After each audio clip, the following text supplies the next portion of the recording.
Today we're going to hit really hard on desk detailing. Every single location is going to have some sort of a rotation or some sort of desk detailing on their cheat sheet. Now, how you handle that at each location is going to be a little bit different because this is kind of a process and you're not going to do every desk every shift. But this is something that we should make a habit of doing on a regular basis for every desk that we detail on location. So as you can see, Janelle is using the bucket method here. She has her water. She is using Rejuvenol for a detail. Robusto is also an option for cleaning a desk. She has her water mixed up and her rags in her water. And if you also look, she has a drying rag as well as a wet rag. When you're detailing a desk, you want to make sure to use both wet and then go behind yourself and dry. If you set something down that doesn't have room to breathe on a wet surface, you're just creating an area for bacteria and mold and odor to build up. So we want to make sure we dry. Plus, if you're setting down papers, if you're wiping under papers, magazines, newspapers, anything like that, you risk having those dry and then stick to the surface of the desk, and we absolutely don't want that. Okay, so pulling things out and moving them, we want to make sure we're getting all the surfaces where dust can settle. Remember, dust is in the air, dander, skin cells, all of that junk is in the air. And it's falling down towards the ground. So whatever it can land on, it has the ability to land on and rest, is where dust is going to sit. So we want to think about that. Dust can sit on flat surfaces or vertical surfaces like the backboard of the desk there, okay? So making sure to wipe that. We do not remove sticky notes from there. You're going to clean around them as best as possible because sometimes once you remove the sticky, it's hard to put back. Staplers and tape dispensers, they don't really take very long to open up and clean on the insides of them. So make sure you're stopping and doing that. It takes about 10 seconds if you do that when you're detailing a desk. Not every single night, but when you do the detail rotation, make sure you do that. Tape dispenser, you can easily just pull the tape out, wipe in there with a wet rag, dry it off, put the tape back in, and off you go. Okay, so working your way around the desk, making sure that you're hitting all of the surfaces. You're hitting all of the areas where the dust can settle. The tissue box, you're going to hit that top ledge and anywhere that dust can fall. Now, to me, the single most important thing to do besides hit every surface is make sure you remember where you pull things out from and put them back where you found them. This is their desk. They work here all day, every day, and they have things set up how they like it. It might not be the most efficient for you.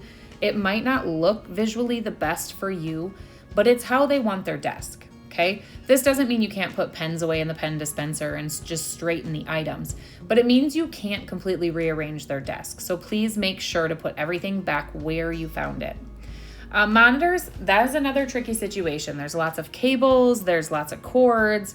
They have their monitor at the height that they like it. So when we get behind those, which we tend to skip a lot because of that fear, when we get behind there, they're going to be really dusty. It's not impossible. You just have to be really careful, okay? So just be thoughtful when you go ahead and put or dust in those spaces. Pull that monitor out, look behind it, wipe those cords, get in between the speaker and the monitor because sometimes they're mounted, but there's space where dust can settle.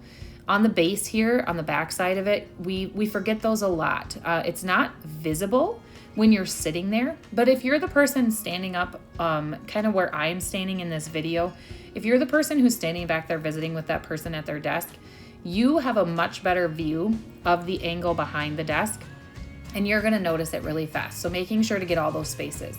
Calculators and keyboards are another area that people get really nervous about. You don't wanna push buttons and make noise or print a bunch of stuff. If you do, it's not that big of a deal. It's very difficult for you to wreck anything. Just go ahead and turn it off and then wipe your keys. Just make sure your rag is not soaking wet, but you can use the damp rag and you can wipe everything off and then go back and dry it. Keyboards, I find, and I have found historically, that if I simply press the escape key, I can usually undo most of any buttons I push. So if your computer is on and you're washing the keyboard, if you hit escape, you can usually stop any of the actions, okay? So don't be afraid to get in there. Be careful, but don't be afraid to clean those areas. Screens, we have special screen cleaning cloths at the office. You can use an e-cloth, but these have a different weave and they do a much better job of getting fingerprints off of the screens than just a straight e-cloth. We don't want to use water. We just want to use a dry screen cleaning cloth or an e-cloth to clean those monitors. Phones, make sure we hit that backside. Again, dust settles anywhere it can rest, And that means on the back sides of things as well as the fronts. Where they stick their ear, where the mouthpiece goes back in, those areas are always very dirty when you're cleaning a phone. I find that buildup can happen in less than a month. It just depends on the person, how much makeup they wear, lip gloss, things like that, or how much they're on their phone. But those things can build up pretty quickly. So making sure to check those phones regularly on your detail schedule will help a lot. Okay, you can dust the phone cord off. You can wipe that off. Again, wash, then dry, and replace everything to where you found it. Printers. So all electronics, guys, they are attractive to dust, okay? Dust is also charged. Our electronics have a charge, an electric charge, but our dust is charged. This is why static cling happens. And so you're going to find that your electronics will get dustier than the regular desk surface, okay? Because of the charges, the negative and the positive charges between the dust and the electronics, they kind of magnetize. So really getting into those electronics and getting them clean on a regular basis will help the entire office look much cleaner, okay? Again, just continuing to work your way around, you're gonna hit all of the surfaces, all the edges, just being careful, but not afraid to clean everything at the desk and work your way all the way around, making sure to put everything back where you found it.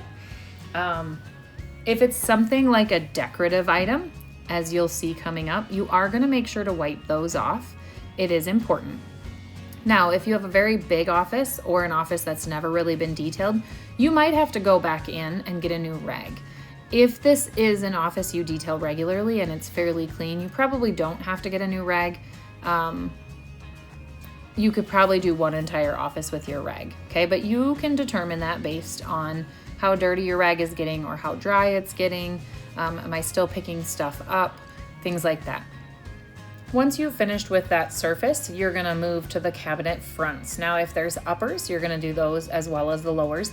But wiping off the handles for the cupboard doors, wiping off the surfaces and the fronts and the faces of the cupboard doors, opening up, hitting that top ledge is really important on the drawers and the cupboards. Just getting it looking nice and pretty again. You are gonna notice some buildup on fingerprints there. You could find food sometimes if they're eating at their desk and kind of getting messy and things like that. So wiping all of those surfaces, uppers and lowers, before moving around. At this office, which is our Weber office, we have some decorative items at the front counter. And so walking by and washing and drying that top ledge where people are gonna rest their hands and it's gonna get dirty, that's important. Moving everything again, putting it back. I would go ahead and wash the lettering off on the front of this desk. If it's an executive desk, you're gonna wipe that front anyway. I cut that part out just because it wasn't very necessary for you to watch that. But again, here on the back, we have some lettering. All of that has little ledges, so wiping that off. The tile, not so much, especially like here, it's really glass. So if you're gonna wipe it, you're gonna wanna buff it dry to remove any potential for streaking. But we did not do that on this detailing. She wiped some of it, but mostly those ledges where that lettering is gonna get dusty, okay? Moving on from the desk, we're gonna go underneath.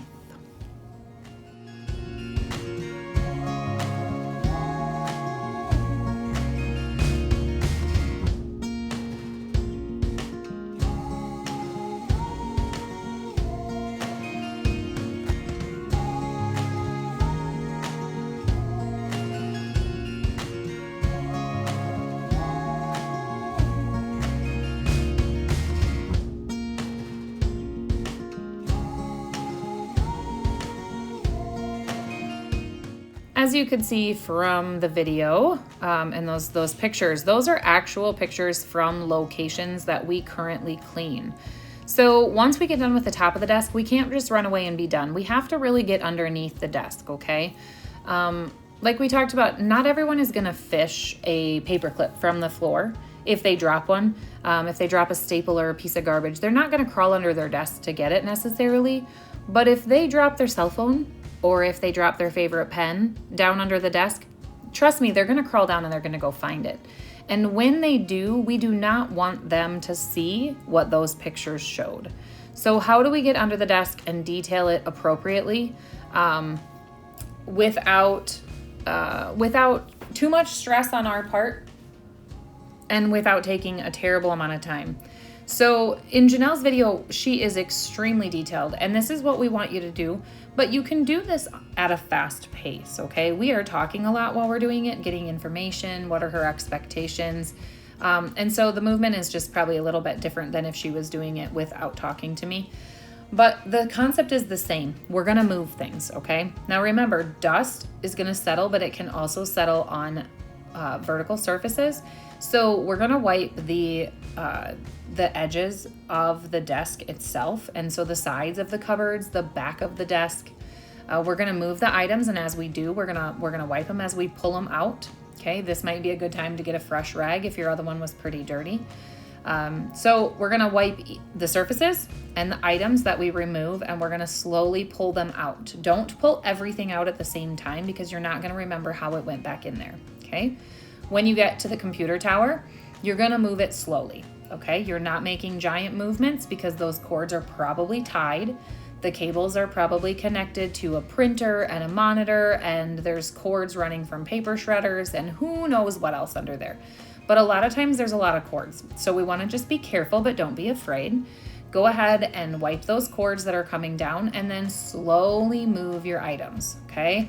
Wipe off, like she's doing with the electrical outlets there, wipe them off and then slowly move them to the side, kind of working your way around so that you get all of the items wiped off without unplugging them or pulling cords, things like that. So again, slowly work your way around.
So as you saw, we moved all of these boxes out. Sometimes you're gonna find things under desks that are there, it feels like permanently, that they just don't move. They don't necessarily belong under there like a computer tower, but they're just things that are there forever.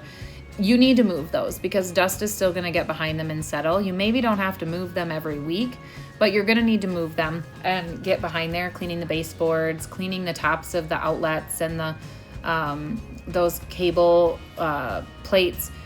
Dust can settle on all of those, so make sure you're getting back there once in a while. Then you can move everything out of your way and get your vacuum.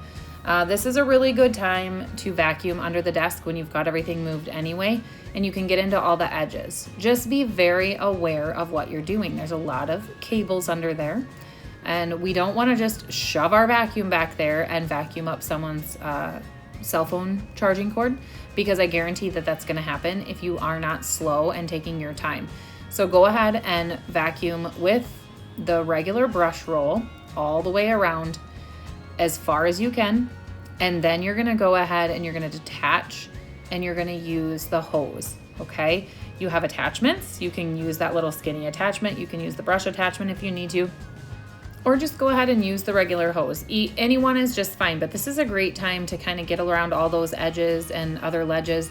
Back where those boxes permanently reside, the spiders love to build nice little cobwebs up there because it looks like a place that nobody touches, and that's where spiders really hang out. And so getting under there and getting those cobwebs and the spiders and all the dust that kind of sits, you can kind of see that she didn't just get that lower portion. We're talking about getting up there really good, guys, okay? Take a minute. It really only takes 10 to 15 seconds to do each of these things. Now, I know that overall, it looks like it could take a really long time, okay? And it can. Detailing a desk can take a really long time if you allow it to. But if you get in a regular routine of doing maybe one of these each shift or a couple of them each shift, it just depends on your location and how many offices there are and how dirty they get. Every one is going to be a little bit different. I can't tell you that you have to do this once every 2 weeks. I can't tell you once a month because every location is going to be dustier or less dusty. The people are going to be dirtier or less dirty. It's going to really be based upon you being observant. You have to pay attention to what you're doing and go that extra mile, okay?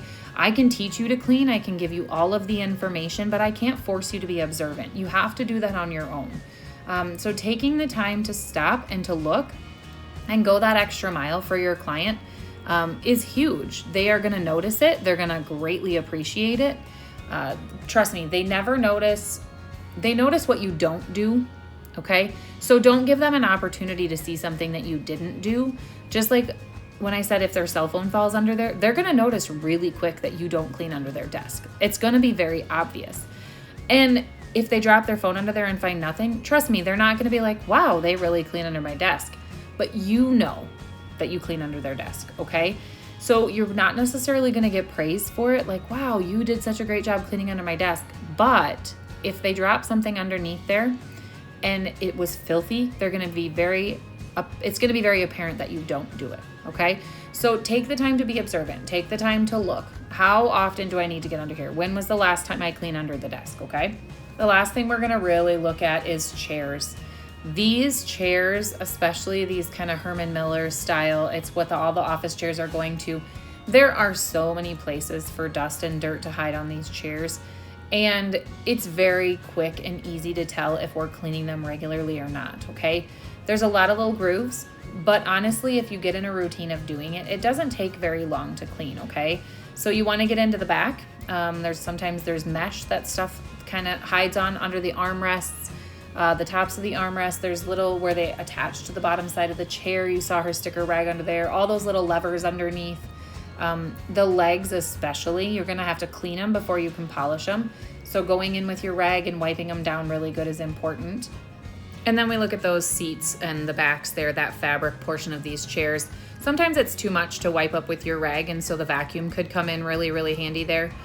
We didn't demonstrate it here, but we also have lint rollers at the office that you can pick up.